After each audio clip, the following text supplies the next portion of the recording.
ঘরে মশলা করতে আসবে, আসলো না তো।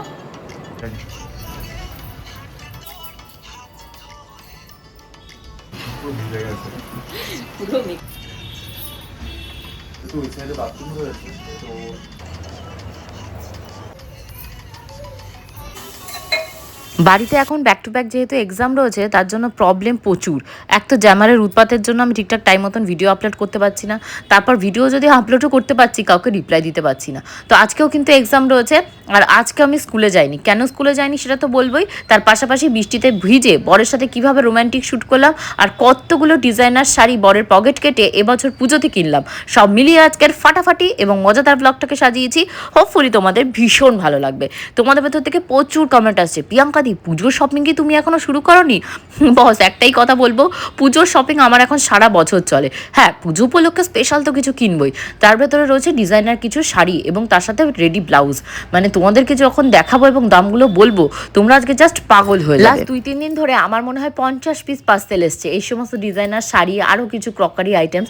বাট কিছু কিছু জিনিস থাকে যেগুলো আমার পছন্দ হয় না, যেগুলো দাম আন্দাজে আমার মনে হয় বেশি হয়ে গেছে বা ভালো লাগবে না, আমার রাখার জায়গা নেই, তো সেগুলো রিটার্ন করতে হয়। তো রিটার্ন নিয়ে আমি প্রচুর প্রবলেম ফেস করছি, কারণ একবারে যখন অর্ডার দিচ্ছি, অর্ডার তো 50 পিস 100 পিস প্লেস হয়ে যাচ্ছে, বাট রিটার্ন করার সময় রিশিডিউল মারছে না। আমার তো আনবক্সিং করবো, দেখবো, ভালো না হলে তারপর তো রিটার্ন করবো। তো তাই নিয়ে আজকে এক প্রকার সেলসম্যানের সাথে ভেতর কালকে যেহেতু ইন্টেরিয়র ডেকোরেশনের ওখানে গেছিলাম, তো ওরা আজকে আসবে। কালকে ওদেরকে বারবার বলেছিলাম একটা এস্টিমেট দাও মোটামুটি, যাতে রাতে শান্তিতে ঘুমাতে পারি। তো ও বললো না, স্কোয়ার ফিটের হিসাবে হবে, আগে বাড়িটা মাপবে, মেপে তারপর করবে। তো ওই ছেলেটা ফোন করেছে, ও আসবে। ওর বিশাল বড় ইন্টেরিয়র ডেকোরেশনের মানে ইয়ে রয়েছে, দোকান রয়েছে। খুবই ভালো লেগেছে জিনিসগুলো, এখন আসলে দেখা যাবে। অ্যাকচুয়ালি আজকে যেহেতু ইচ্ছা করে স্কুলে যাইনি, কারণ আমি চাইনি আজকে আমার জন্য লিটিল গোল্ডের বাবা বা লিটিল গোল্ডের কোনো কষ্ট হোক, কারণ স্কুল থেকে এসেই মেয়েটাকে ঠিকঠাক টাইম মতো না খাইয়ে আমাকে ছাদে যেতে হবে, যে সমস্ত ড্রেসগুলো এসে সেই সমস্ত ড্রেসের অ্যাড করার জন্য। আর মায়ের জন্য যে ওই যে মনে আছে একটা হেয়ার ভ্যাসমলের হেয়ারের কালার করেছিলাম, সেটা এখনও হয়নি। মানে 50 রকমের, আমি যে বাটিটার ভেতরে হেয়ার কালারটা গুলছি সেইটারও ফটো তুলে পাঠাতে হবে। মার পাকা চুল মাথায় নেই, তাও মানে পাকা চুল কিছু বানানো হয়েছে, সেই সমস্ত পাকা চুলের ফটো একবারও অ্যাপ্রুভ হচ্ছে না, এত যন্ত্রণা। এই যে ওয়ালটা আছে না, এই নিচটা তো ড্যাম্প পড়ে গেছে। ড্যাম্প পড়েছে, এখানে কালার করা হলেও কালার উঠে আসছে, তুমি যত দামি কালারই করো না, উপরটা এফেক্ট করছে না, এফেক্ট করছে নিচের পোরশন। ঠিক আছে, তো আমরা এখান থেকে যদি ধরি 36 ইঞ্চির মতো, মানে 3 ফিটের কাছাকাছি আমরা এখান থেকে প্যানেল বসাবো। আচ্ছা, প্যানেল বসাবো। হ্যাঁ, এখান থেকে রাউন্ড করে ওই শেপ থেকে শুরু করে ড্যাম এর উপরে আর উঠবে, ড্যামের নিচে পোর্শনে থাকবে। ঠিক আছে, এখান থেকে রাউন্ড করে ওই কর্নারতে আমরা প্যানেল করে দেবো। উপরের যে ওয়ালপেপারটা আছে, এই ওয়ালপেপারটাকে চেঞ্জ করে নতুন একটা ওয়ালপেপার, তাহলে তো সিম্পলি থাকছে। মানে আমি একটু চাইছিলাম এখানে যদি আরেকটু কিছু কাজ করা যায়, তোমার কাছে কত কিছু রয়েছে। এখানে অ্যাকচুয়াল ওই সাইডটা রয়েছে না, একটু আপ ডাউন রয়েছে। হ্যাঁ, ওই দেখেছো তোমাদের বাড়ি এই সমস্যা, হাতুড়ি মিস্ত্রি ধরে এনে করেছিল বাথরুমে। ওই সাইডে কিন্তু আপ ডাউন রয়েছে, তো এই জন্য আমি কোনো ডিজাইন এখানে ফেলতে পারবো না, এখানে ডিজাইন ফেলা যাবে। ওয়ালপেপারটাই শুধু চেঞ্জ করা যায়, ওই তোমার মোল্ডিং বিট ফিটও লাগানো যাবে না। এই ওয়ালে মোল্ডিং বিটও লাগানো যাবে না, মোল্ডিং বিটের কোনো অপশন আসবে না এই ওয়ালে। মানে ধরো আমার এই দুটোর আউটলাইনও দিয়ে আসবে না, ঠিক ব্যাপারটা অতটাও প্রমিনেন্ট লাগবে না, ভালোও লাগবে না, যেহেতু এখানে বোর্ড রয়েছে, এখানে একটা গ্লাস রয়েছে, তো ওইভাবে ঠিক ব্যাপারটা আসবে না। আমার জন্য পুরো প্লেন একটা ওয়াল যদি আমি পেতাম, তাহলে সেখানে আমি যে কোনো একটা ডিজাইনকে সেট করতে পারতাম। তো এখানে ওইভাবে কোনো ডিজাইন সেট হবে না, এখানে শুধু এই ব্যাপারটা হবে, নিচে প্যানেলটা দিলে আমার ড্যাম ব্যাপারটাকে কন্ট্রোল হবে। আর উপরে যে পোর্শনটা রয়েছে, আমি যে কোনো একটা লাইট কালারের উপরে ওয়ালপেপার করলাম, বা কোনো মার্বেল টেক্সচারের উপরে আমি কোনো ওয়ালপেপার করলাম, ব্যাপারটা রুমটা আরও গার্জিয়াস হবে এবং ফুটবে ভালো। আর এই দেয়ালটা কি করতে পারবে? এই ওয়ালটাতে এটাও দুটো ভাগে ভাগ হয়েছে, মানে মাঝখানে পিলার রয়েছে, ওইটাই তো সমস্যা, চাইলে পিলার রয়েছে। এখানে তো কোনো টিভি না, টিভি কিছু নেই, কিছু ব্যাপার নেই। ঠিক আছে, এটা তো ঠিক আছে, বেস্ট আপাতত। এটা কিরকম লুক? মানে লুকস বলছে এই যে কালারটা রয়েছে, কালারটা কিছু দিয়ে চেঞ্জ করা যাবে, ওয়ালপেপার লাগালে ভালো লাগবে কি দেখতে? ওয়ালপেপার লাগানো যেতে পারে, এটাকে ওয়ালপেপার লাগানো যেতে পারে। এই যে কালারটা রয়েছে, এই কালারটা কিন্তু লাইট কালার নয়, এটা পিঙ্ক কালার, মানে এটা ডার্ক, এটা ডার্ক টাইপের। এই যে পোর্শনটা আছে, এই যে নিচে প্যানেলটা দেবো, ওই প্যানেলটা দিয়ে আমি এই পিলারটাকে কভার করে দেবো। তো পিলারটাকে এই প্যানেলটা দিয়ে আমি ওটা কভার করে দেবো, আর এই পোর্শনটা আর ওই পোর্শনটায় কোনো অ্যানাদার টাইপের ওয়ালপেপার দিয়ে দিলে লুকসটা ফুটে উঠবে। বুঝতে পারছো, তুমি বুঝতে পেরেছো? একদিক থেকে একটু শান্তি হয়েছে যে যাই হোক, যে ঘরটা এখন নতুন গিয়ে থাকবো সেই ঘরটা আমার থাকার উপযুক্ত এবং সুস্থভাবে থাকতে পারবো। আমাদের যে খাটটা অর্ডার দিয়েছিলাম মনে আছে তোমাদের, হয়তো মনে আছে, তো খাটটা বলেছে 10 তারিখের ভেতর ঢুকবে। তো আমি চাইছিলাম খাট ঢোকার আগে ইন্টেরিয়র ডেকোরেশনের যে কাজ, যে দুটো ঘরে হবে কি 3টে জায়গায় হবে, সেগুলো করে ফেলতে। তোমাদের লিটিল গোল্ডের বাবাকে বললাম ডাইনিং রুমটাও একবারে করো, তা উনি বলছে না, ডাইনিংটা একবারে করবে না, যতই যার হোক না কেন, মানে উনি যেহেতু ওনার বাড়ি, এবার ওনাদের পারমিশন ছাড়া তো আমি কিছু করতে পারি না। তো আমি ভেবেছি তাহলে আমার যে বেডরুমটা নতুন হচ্ছে, আমি লিটিল গোল্ড থাকবো ওই ঘরটা, শ্বশুরমশাই যে ঘরটার ভেতর শুটিং টুটিংয়ের জিনিসপত্র আসে, সবাই আসলে ওই ঘরটাতেই বসে, বাইরের ঘর, মানে সবাইকে তো আর ঘরের অন্দরমহলে ঢোকানো যায় না, তো ওই ঘরটার ভেতরে করব। আর এখানে লিটিল গোল্ড ওর কাকার ঘরে মনে আম খেতে চেয়েছে, ওইটা নিয়ে কোনো একটা গন্ডগোল হয়েছে, তো সেইটা নিয়ে খুব কাঁদছে। তো আমি বললাম তুমি কেঁদো না, আমি তোমার বাবাকে বলছি যত মানে খুশি আম তুমি খেতে চাও তত আম দেবো। সামটাইমস হয় এক বাড়ির ভেতরে থাকলে না এই সমস্ত ছোটোখাটো জিনিসগুলো আমি ইগনোর করে যাই, যে কে আমার বাচ্চাকে কি বললো, কে আমার বাচ্চা থেকে হাত থেকে কি ছিনতাই করে নিল, কে কার ঘরের ভেতর দরজা দিয়ে কী করছে, আমি কারো কোনো পার্সোনাল স্পেসে কখনো যাই না, ইভেন আমার পার্সোনাল স্পেসে কাউকে আসতে আমি অধিকার দিই না। তো যাই হোক, এখন লিটিল গোল্ডের জন্য এই যে অনলাইন থেকে একটা মেকআপের কিট অর্ডার দিয়েছি, যদিও এখানে মেকআপের কিট ঠিক নয়, এটা মেকআপের ব্লাশের সেট। এটা ভীষণই ভালো লেগেছে, ও খেলাধুলা করতে যেহেতু ভালোবাসে, বলেছে এইটা দিয়ে তুমি তোমার বারবি ডল যে রয়েছে তাকে সাজাবে।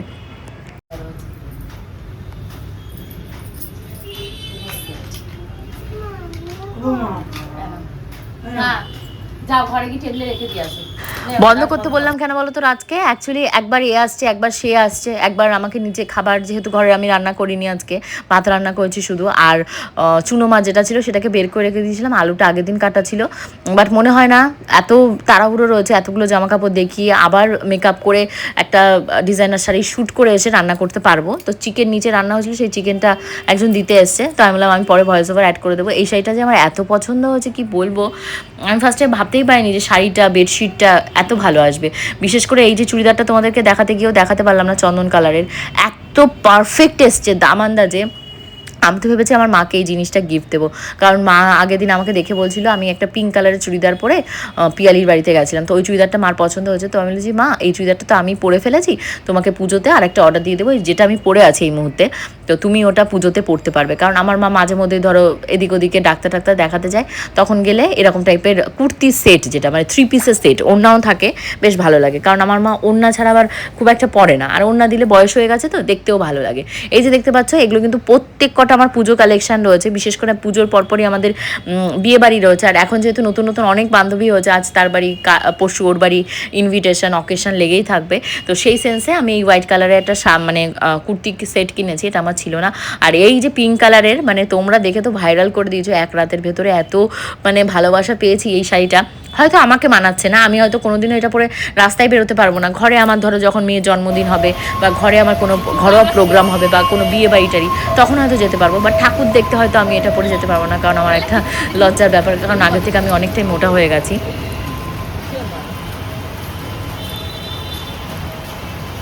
নিয়ে আসুন, আর আরও এখনো দুটো জামা রয়েছে, কী করে কী করবো।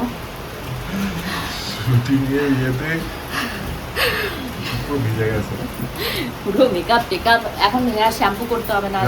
তুমি কি মেকআপ, কতটা মেকআপ করে দাও? মেকআপ গলে গেছে সব, গলে গেছে, ইনট্যাক্ট আছে না?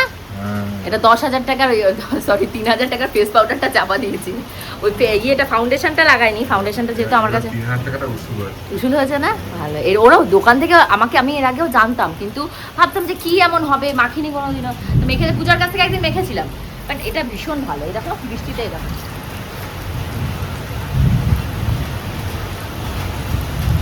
ওপর থেকে আমার একটা ক্লোজ নিতে পারবে, এইভাবে আমার মুখে বৃষ্টি করছে। আমি সবসময় নিজেকে হাসি খুশি এবং হ্যাপি রাখার চেষ্টা করি, কারণ আমি যে কাজগুলো করি, যে ভিডিওগুলো তোমাদের সাথে শেয়ার করি, প্রত্যেকটা ভিডিও আপলোডের আগে তোমাদের লিটিল গোল্ডের বাবাকে দেখাই, বা ধরো আমাকে যে ফটোগুলো তুলে দিচ্ছে, বেশিরভাগ টাইমই হয়তো ওনার মানে আমাদের যে স্টাফ রয়েছে ওরা করে দেয়, কিন্তু লিটিল গোল্ডের বাবা আমার সামনেই থাকে, তো তার জন্য আমার কোনো সময় ভয় লাগে না যে আমার স্বামী আমাকে কিছু বলবে বা কি করবে।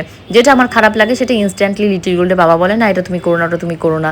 তো তার ভেতরে দেখবে কিছু কিছু হাতা কাটা জামা রয়েছে যেগুলো পরে আমি রাস্তায় বেরোই না, কারণ আমি নিজেই আনকমফোর্টেবল। লিটিল গোল্ডের বাবা বলার আগে আমি নিজে আনকমফোর্টেবল। কিছু কিছু মানুষ যদি কোনো ড্রেস পরে কনফিডেন্স বা কমফোর্টেবল ফিলই না করো, তাহলে কী করে বেরোবে।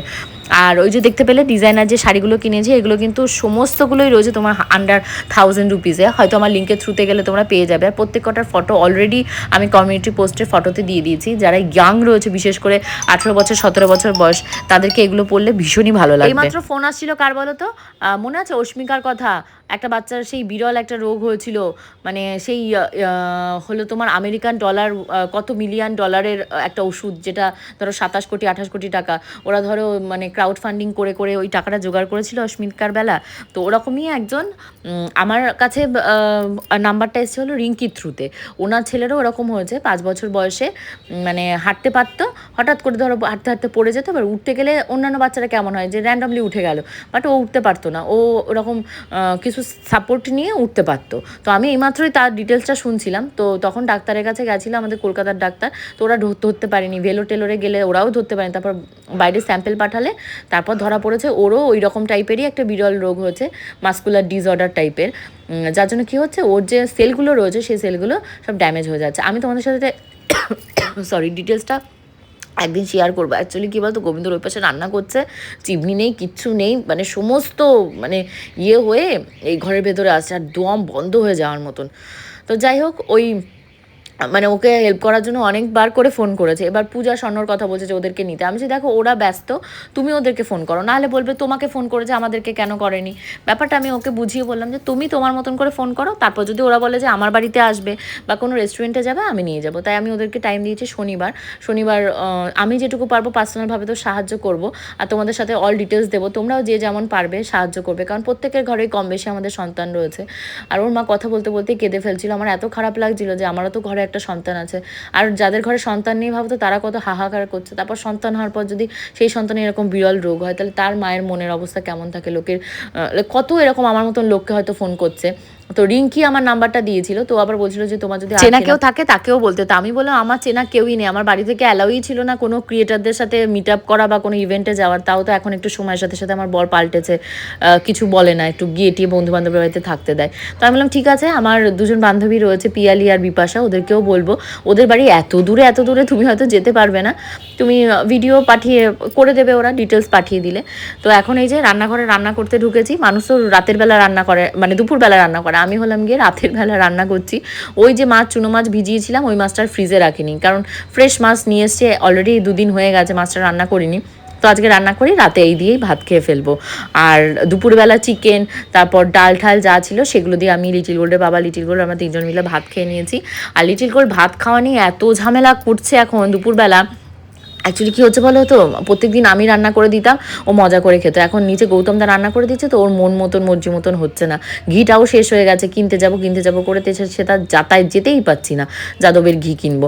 তারপরে না পেলে লিটিল গোল্ডের বাবাকে বলেছি যে 1 প্যাকেট ঘি কিনে নিয়ে আসো, যাতে ঘিটুকু দিয়ে মেয়েটা ভাত খেতে পারে। 3-4 দিন ধরে, মানে 3-4 দিনেরও বেশি এই সমস্ত জামা কাপড় কিছুই গোছাতে পারছি না। তো এই পাশে ও পাশে, তারপর যে সমস্ত মিশো থেকে যে সমস্ত জামা কিনেছি সেই সমস্ত কোনো জামা কাপড়ে আমি ঠিকঠাক মতন রাখতে পারিনি। তারপরে মা এসেছিল, মায়ের সাথে 2 দিন দুটো শ্যুট হয়েছে, ওর জন্য সব লন্ডভন্ড হয়ে রয়েছে। তো এখন লিটিল গোল্ডকে পড়াতে আজকে তিয়াশা আসেনি, বৃষ্টি পড়ছে তাই তিয়াশা আসেনি। আর আমি পাশে না বসলে ওই মেয়ে সর্বক্ষণই মোবাইল দেখে যাবে। তো ভাবলাম তাড়াতাড়ি করে জামা কাপড়গুলো আগে গোছায়, আর ওকে এখানে হোম টাস্ক দেবো, ডেকে নিয়ে ওকে বলি তুই কর, লিখতে আমি এই জামা কাপড়গুলোকে গোছাই।